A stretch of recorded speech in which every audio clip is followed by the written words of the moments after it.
All right, episode 12. Something's missing. I can't put my finger on it. It's the Tar Heels are missing from the Final Four. That's what's missing. Is that what it is? That's what it is. Yeah, because I've seen a lot of memorabilia and stuff over the last couple of podcasts. Yeah. I'm sorry I didn't get the note. I'm still representing. As you should. No, Yeah. as you should. Yeah, For sure. It was a good game. I'll admit I was very nervous until the final buzzer. Yeah, I was too, for sure. It was a great game. Yeah. Sears, yeah. Yeah. He's a great player. He shot lights out, for sure. Yeah. So congratulations to Alabama. They are on their way to the first Final Four in their school history, right? Yeah. And congratulations, you get UConn. Yes, exactly. So good luck with that. Yeah.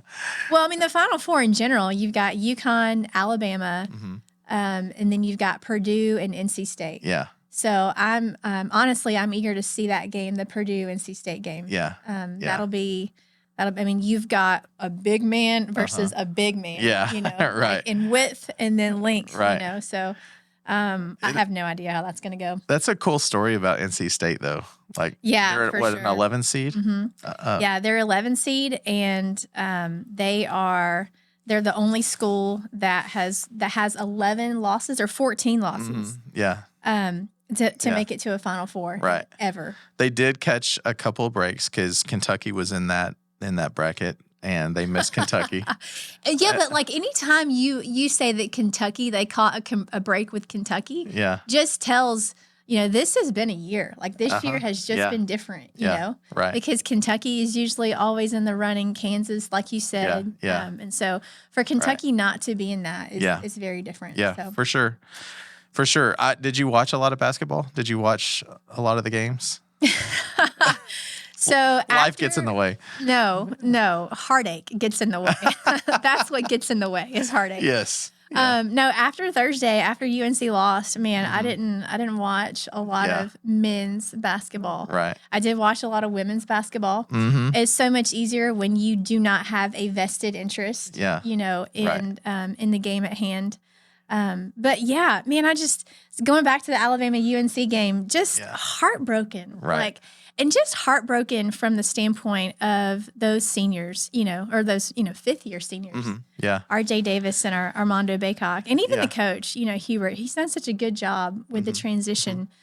And, I texted my brother the day after they played on Thursday, Friday, and this was Friday at about noon, right? So it's like a full 12 hours. Yeah. And I texted my brother and I said, why can't it just be a game? Like, why do we have to have such a vested interest in this? Like, why is there heartache when it comes to the loss of your team? And like, I haven't even met RJ Davis and I've not met Armando Baycock and I've not met, Hubert Davis, yet still there's just a deflated sense of, man, like their career is over. Yeah. And I mean, talking about win it with the home team, the things that we care about, are commitment, right? Mm-hmm. And, in today's age of, NCAA basketball, that commitment, with the transfer portal is just not there anymore. Right. You have two guys like RJ Davis and Armando, and how they stunk it up last year. I mean, completely didn't even make the tournament. Yeah. And they chose to come back. Why? Because they were committed to their school. And yes, they wanted to go win a national championship. Yeah. Right. And so, just to know that their season ended, with that loss. I don't know. It could have been. It could have been Duke, and it would have been the same deflated. Well, it would have been. Yeah, I was going to say Duke. But I get you. I get what you're saying. For sure. Why is that? Why do you think that is? Yeah, that's something. The reason why I've not watched a lot of men's basketball this weekend, I've just been trying to figure that out. Like, right. Why is it? Dean and I went to the 2016 national championship in Houston when UNC played Villanova, right? And it was a great game, and UNC lost at the buzzer. Yeah. And literally, Dean and I got back in the car and drove 4 hours north back to Arlington in complete silence. Yeah. Like we were completely shocked and we were just completely heartbroken. Right. And yeah, like I've been wondering, like, why is that? You know, like I understand it from the standpoint of the players and the coaches, Yeah. because they're playing the game, right? Like, yeah. But for someone who's not met, Yeah. you know, even the players and the coach, you know, I think it just goes back to just the deep roots that one has, right? Like, I mean, my dad grew up a UNC fan, so you know, there's that memory and that, you know, that attachment there, right? You know, the commitment that you know, that is rarely seen now with RJ and Armando, how they've chosen to stick to it. I think that there's a portion of that as well. But you know, my heart breaks for RJ Davis because, I mean, if you want to call it a flop, like his shots weren't falling, right? You know, right. If his shots were falling, it would have been a completely different game, right? Sure. So you take his shots out of it, and then you just take, you know, now his shots weren't falling, so then you just take into account, well, I mean, like that's the ACC Player of the Year, you know, and if his shots are not falling, of course that affects the rest of the team, absolutely, right? Yeah. And so I was heartbroken for him. Just, you know, how his season ended like that. I wish that his shots had fallen. He didn't play a bad game. No. Because he still got to the basket and made shots. Right. Yet still, you know, when a guy like that's not hitting shots, it affects the game. For sure. You know, I go back to what you're talking about with how deep does it run. And I vividly remember as a small child, you know, in my household, when the Dallas Cowboys played on Sunday, that was what you do. Yeah. You watch the Cowboys. And so you go to church, you come home, and you watch the Cowboys. And so it was, for me, I remember very distinctly, they were playing Washington, bitter rivals. Yeah. And it may have even been a playoff game. I can't recall. But for whatever reason, Washington beats Dallas. I go to my room. I find my Washington football cards, and I rip them up. You got to have some sort of control, right? Right. You got to channel that energy somewhere. And I'm talking like I was probably 6 or 7. Yeah. And I'm already that invested in it. And is it because I was raised that way? It has to be, you know. Yeah. But like, I don't remember my parents being that fanatical about it. I guess I don't my dad know why. was. Yeah. Yeah. My dad was. But I mean, you know, and I've heard, you know, it's been talked about on the radio. You're really rooting for laundry, you know. I mean, because those players with free agency or the portal in college now, I mean, you're right. They can be in a program today and out of it tomorrow. And, you know, be in 3 different programs before they graduate. Yeah. And it's just, you know, but yet we as fans live and die until the day we die. You can find tombstones with, you know, collegiate stuff on it, right? Like it's crazy how invested we get as fans. Yeah. And so I don't know. I don't know the answer to that. You know, there's a passion that goes into that. Yeah. Right. Like I am, you know, there's a passion to see your team win. Sure. You know, I sat in front of the TV on Thursday night, and every, break to the basket or every rebound, like I was up, I would jump up, stand up, you know, and then Taya would be like, "Oh, Mom, what's going on?" Yeah. But then last night, watching the girls' game, you know, Caitlin Clark hits a 30 feet 3-pointer, you know, and I don't move. Yeah. Right. So it's like, I think that God gives us that passion. Like, you know, what are some things that I'm passionate about? Like, I'm passionate about my family. I'm passionate about, you know, the work here. And how are those things, you know, my family, my relationship with my husband, my relationship with my daughter, even the work that I do here that I'm passionate about, how do those things even rival my passion for UNC basketball? Yeah, and so I think like it shouldn't be that way. It shouldn't, but I think, and this is going to be a sad commentary on us as humans, but I think there's a component of it where you find your identity in that. 100%. And I think that you know, even take North Carolina and Alabama for example. You know, we both know that there was a lot riding on that game for bragging rights just within the LC, right? And so there's a portion of me that when the Tar Heels are on a breakaway and I'm like, oh man, this is going to cut the lead. She's going to win. And then I'm going to have to hear about it. And, you know, and the truth is no matter who won, it was going to be funny, and then we'd move on, right? But yet there's this something inside of me that's like, she can't win. And then all of a sudden, it's not North Carolina, it's Katrina, right? And so, at work or, even within family, there's some families, say Texas A&M rivalry within a family, and literally battle lines are drawn within families, and people just start identifying with them, and they know that other people view them as, oh, that's an Aggie. That's an Aggie. Identity. And that becomes your identity. Yeah. And that's, again, a sad commentary, but it's something that we stick with. Yeah. Research shows that there's similarities between a fan's identification with a sport team and how people identify their nationality, their ethnicity, and even their gender. Yeah. Like, that's crazy to me. Like, it's in the same bucket. Right. It should not be that way. Right. And as I was thinking about it this weekend, it was Easter weekend. So, you have the biggest week of our entire faith. Yeah. Right. Yeah. With the death of Jesus and then his resurrection. And yet how passionate am I about that? Right. Right. Right. Like, I stressed myself out last week, with this game. Yeah. And I mean, I spent considerable amount of time, thinking about the death and resurrection of Jesus. Right. But is that passion misguided? Like, when Jesus says, I think that there was children, coming to him and praising him during the triumphal entry, right? Yeah, and then someone says, hey, tell your disciples, to stop. And what did he say? Well, if they stop, these rocks will cry out, right? Yeah. And is my passion, is it equal to that of the passion that Jesus deserves? Right.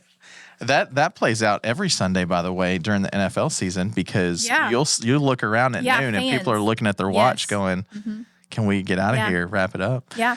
Yeah. And a stadium, last night, a stadium filled with, Iowa Hawkeye fans and LSU Tiger fans, and just them, Jason Sudeikis, did I say his name right? Sudeikis. Yeah.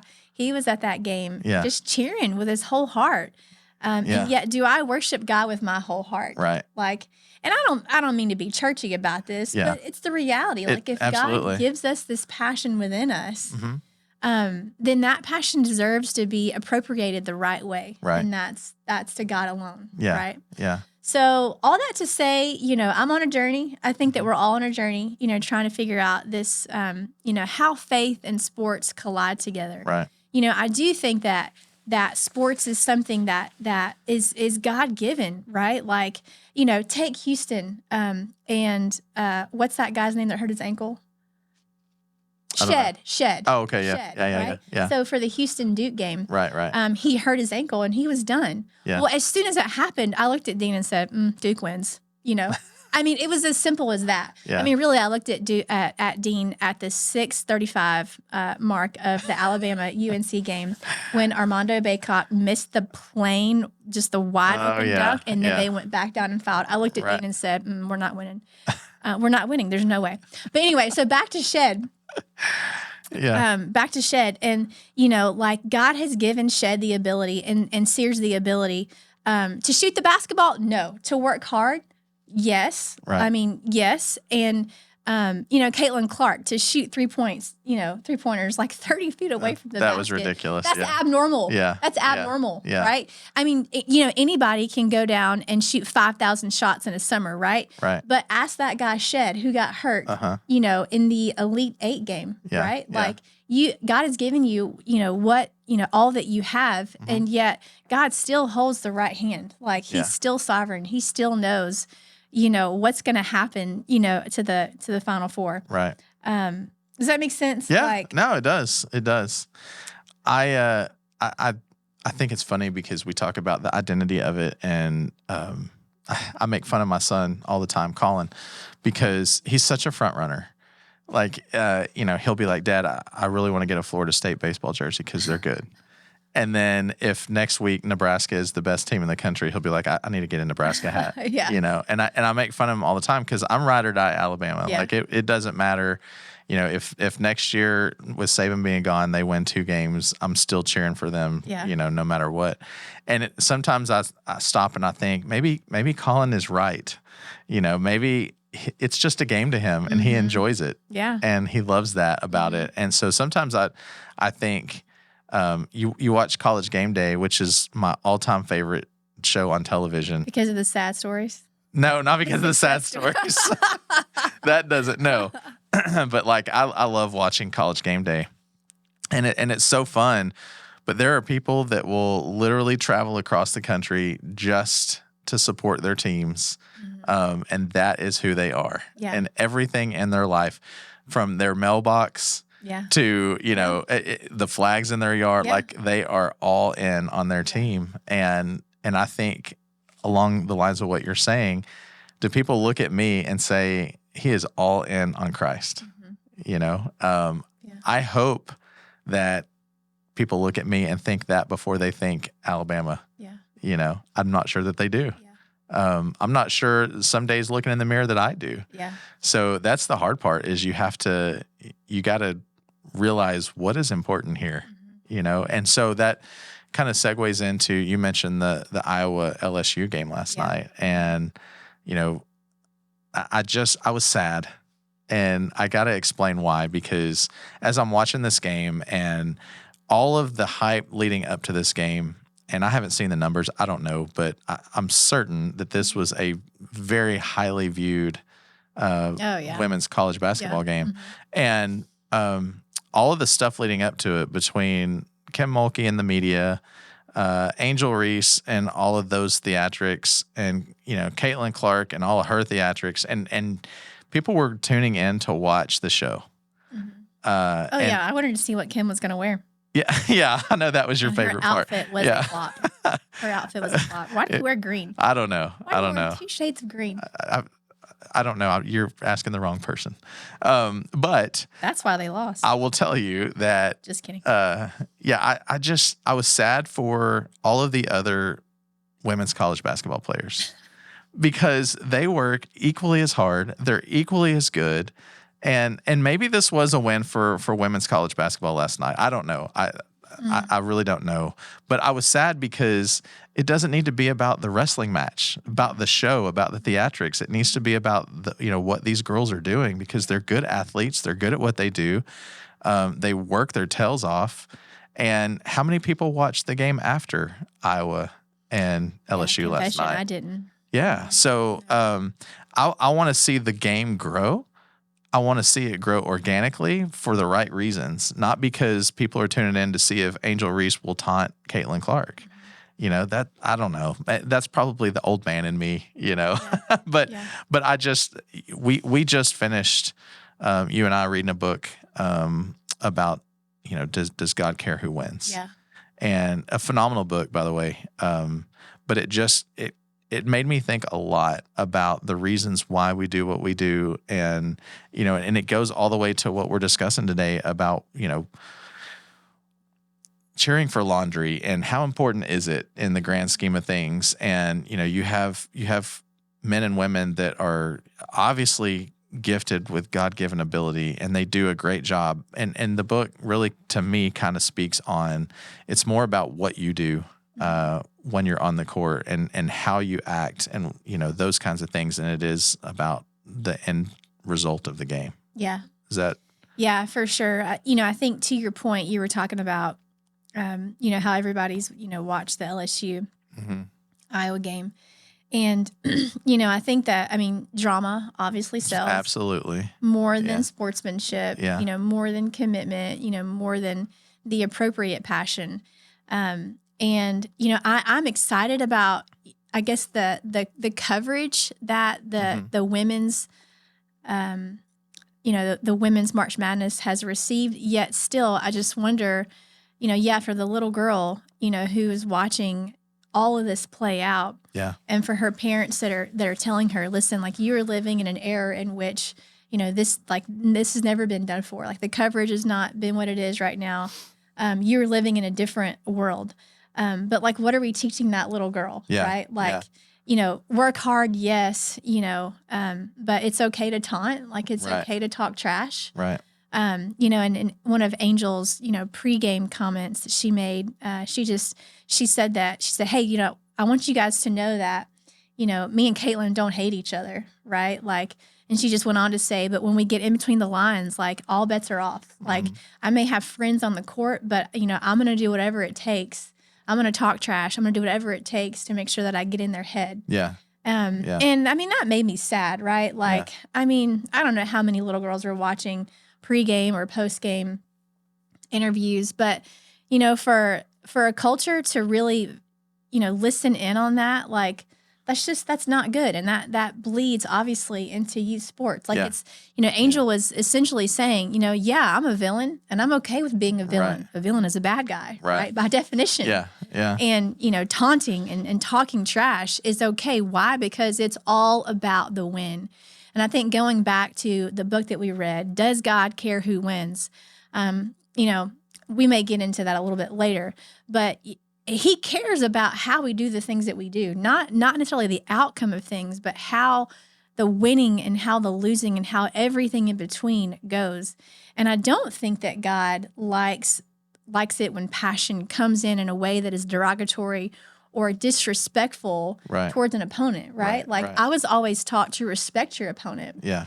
And how are you respecting your opponent if you're going down the court after a made shot talking trash? Right. It's not like that's not the way that it's supposed to be. Yeah, you're right. And I think you're on the right track because last night you look at, first of all, let me say this. Caitlin Clark is amazing. She is, and I might be on that train. And I'm not in a personal way because I don't know the girl at all. But as I'm watching last night, and she takes shot after shot, that I'm like, oh, that's a terrible shot, and then it goes in, and I'm like, well, okay. Yeah. I mean, that's just her norm because I haven't seen enough of Caitlin Clark this year, admittedly, to know the difference, and she's just an amazing talent. And in fact, after the game, they were saying, Kim Mulkey went up to her and said, "Girl, I'm glad you're leaving." Because you're something else, and so she's an amazing talent. And then I watch Angel Reese. I mean, she's good. I mean, she is that body down low that is just a rebounding machine. Mm-hmm. She can score in the paint. Like, she is a good player, and I wish it ended there. I wish that I could walk away and go, man, those are two very talented players. But then you have all the off the court theatrics that it spoils it for me, and I think it's hard to live with because listening to Angel's comments after the game last night, she even said, she's like, I've been living with this for a year, ever since we won the national championship. Like, it weighs heavy on her, and she was emotional. And she even used the words, I'm human. Yeah. I'm human. And so I think when we do something like we embrace the villain role or we talk trash and we start that's part of our identity as a player, or that is who we are on the court. Like she says, when I'm between the lines, all bets are off. This is who I am. There's something that comes with that in the way of a consequence, and that is now you become that persona. Yeah. You have admitted, all right, this is who I'm going to be, and now when everything is said and done and your season's over, you can exhale, and all of that stuff that you've been carrying with you, like, you've embraced this role. Where did it get you? You know? You won a lot of games. Yeah, you're a good player, and maybe that's part of who you are as a player. But at the same time, what kind of toll does it take on you internally to carry that weight of being, that's your identity, that's who you are? And I think that's what we saw a little bit last night when she was raw and vulnerable in the press conference afterwards. Is you can only carry that villain role so far. Yeah, it's heavy. It is. And eventually you just go, I can't do this anymore. Yeah. And if she comes back for another season at LSU, what does she have to do now? Who does she have to be? Does she continue to embrace that villain role? Does she continue to, that whole team, and again, from the coach down, admittedly said, hey, we play with a chip on our shoulder. They're constantly looking for that edge. And so it's an us versus the world mentality. And it's not just LSU. There's a lot of, most teams are like that. You almost have to manufacture this emotion to motivate yourself. Yeah. And so we're getting further and further away from the word game. And it's such a competition where now I'm even having to manufacture my own motivation to do well. And regardless of what that means, if I have to be a villain, if I have to talk trash, if I have to, go at it with the media every single day, like at what point do you stop and go, what are we doing here? Yeah. Yeah. Yeah. It's heavy. It lacks freedom of just playing the game. Yeah. And that sounds so, we'll just play the game. We understand that competition is real and that it's good. But the difference that I was trying to make is if you play the villain role, there's a heaviness to it. There's a lack of joy, right? Yeah. Like you said, there's a chip on your shoulder. You got the world on your shoulders. You're trying to, find trash to talk about, right? Like, there's no joy in that. Whereas on the other side, what if we taught our kids, first and foremost about how much God loves you and how he's the one that created you. Right. And how he's the one that puts that passion in you. And he's the one that gives you the ability to work hard, at your sport. And, when you play, what if we taught our kids to play with passion and play with freedom and to play with the respect that your opponent is also made in the image of God. Yeah. And it's 100%, it's just a game. Like, play hard, yes, and want to win, yes, and do your best. Yeah. Because God gave us his best, Jesus, right? Yeah. So it just comes down to, what are you playing for? Are you playing because you want to be the villain, that is the bad guy like Angel Reese? Or is there a way that we can teach our kids, God is giving you that ability. He is the one that holds your body together, right? Yeah. Like, Shed's body didn't hold up in that Duke game. Right. What happened? They lost, right? So every game is a gift. Like, what if we taught kids every single game is a gift? Yeah. RJ Davis didn't want that, his career to end like that. Right. But it ended, you know? Yeah. And so does every single sport that we play. It ends eventually. Kobe Bryant, it ended, right? Yeah. By death, right? Like, you're not going to be, 50 years old playing the game of basketball. Right. Like, I don't know. There may be an NBA player that I know that is playing at 50. I don't really think so. No.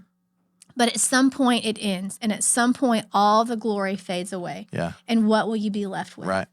And you guys should go read the Washington Post, the Kim Mulkey article that came out, and it talks just about that, just about how, you guys go read that. But at the end of the day, what are we teaching our kids? Yeah. What is this all about? Is it about winning at all costs and getting that NIL deal and making money in college and going off and playing in the pros and making more money for what? Like, what is the money about?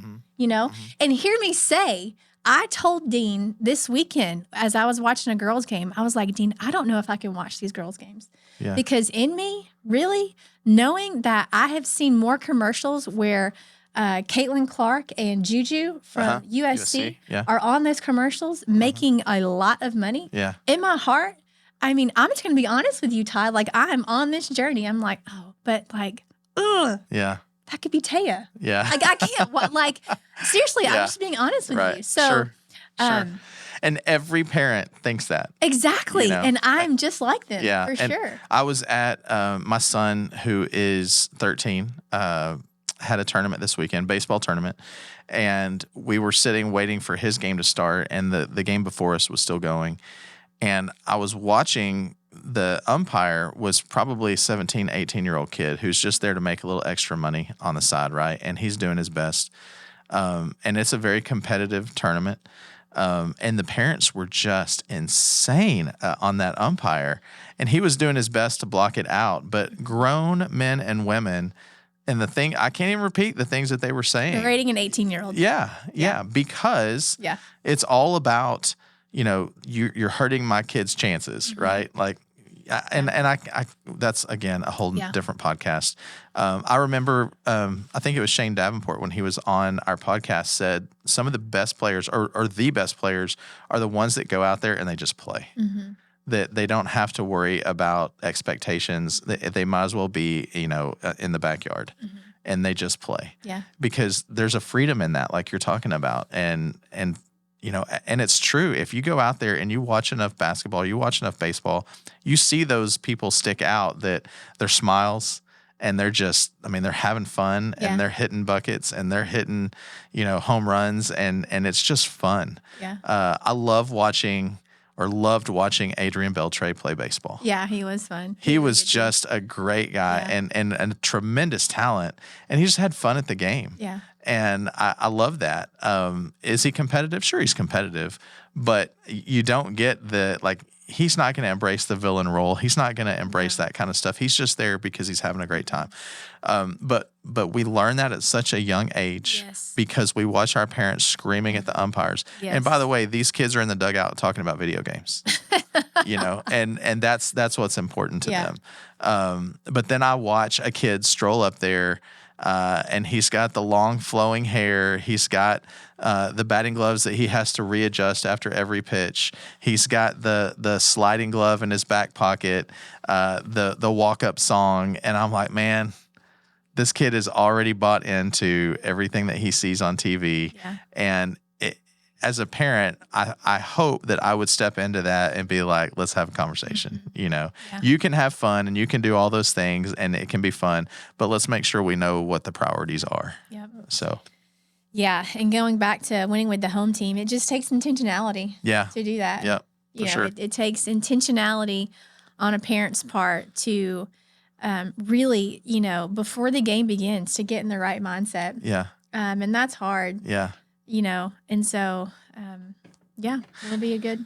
Well, so to wrap up, do you have any predictions on the men's Final Four with your bracket? NC State. Yeah? NC State. I got to go for the ACC team. The ACC and the underdog. The ACC and the underdog. Yeah, for sure. Both men and women's. I mean, do I think the Wolfpack women are going to win it? Absolutely not. Yeah. But you're a South Carolina fan you're a Don Staley fan. I'm a Don Staley fan. Yeah. Although, I could. Don Staley has won a national championship. Yeah. Mm-hmm. Caitlin Clark has not. Right. So, I may be switching the tune. Look at you growing. Yeah. Was it Cy or Colin that just switches? Yeah, Colin. Yeah. So maybe Colin, Right. Just, going. But, for, I don't know the name of the Iowa coach, but, she's been in the game for a long time as well. She seemed very classy. Yeah, she did. And so I'm sure she's never won a national championship before as a coach. So I think I would like to see her win it as well. Yeah. Of course, I'm going to be pulling for Alabama, but, they have UConn in the Final Four. So I'm not even sure if I'll watch that game because I'll be so nervous. Going back to the very beginning of what we were talking about, I'm sure I'll watch, but it'll be hard. Yeah. I'd love to see them win, but UConn is so tough. And I'm like you, not because of Caitlin Clark, but I watched the game last night and I watched the way that the coach handled herself at Iowa, and I was like, man, that's somebody that I can get behind. Yeah. And it cracked me up because they were interviewing her, and they're like, this is going into the fourth quarter, I think, and they said, what do you have to do differently? And she's like, basically, she said, we have to take care of the ball and worry about clock management. Yeah. And then right after that, Caitlin Clark is throwing up, 40-foot threes. And it's like, okay, that's out the window. But then she's making them, so what do you do? Exactly. Yeah. So it was kind of humorous. But, it's going to be a great Final Four on both sides of it. I'm glad that the women's side of it is getting the publicity that it deserves. I just hope it's getting the right publicity. Yeah. Well, now that LSU is out of it, I hope that this next week, and the weekend after that, maybe we'll see some good pub. Yeah, for sure. So, All right. I'm not going to say, roll tide. You don't have to. No, I'm not going to make you. I'm not going to make you. Yeah. Hey, be intentional with your conversations with your kids, as you guys are watching basketball or women's basketball. It matters. And, we are far from perfect. We don't have this whole passion thing figured out, but we want to get better for sure. And why? Because our kids deserve us to get better and to be that example. So we'll see you guys next week as we debrief the Final Four and the Natty. Crowning the champions. Yep. All right. So have a great week. Thanks for watching, y'all. Yeah.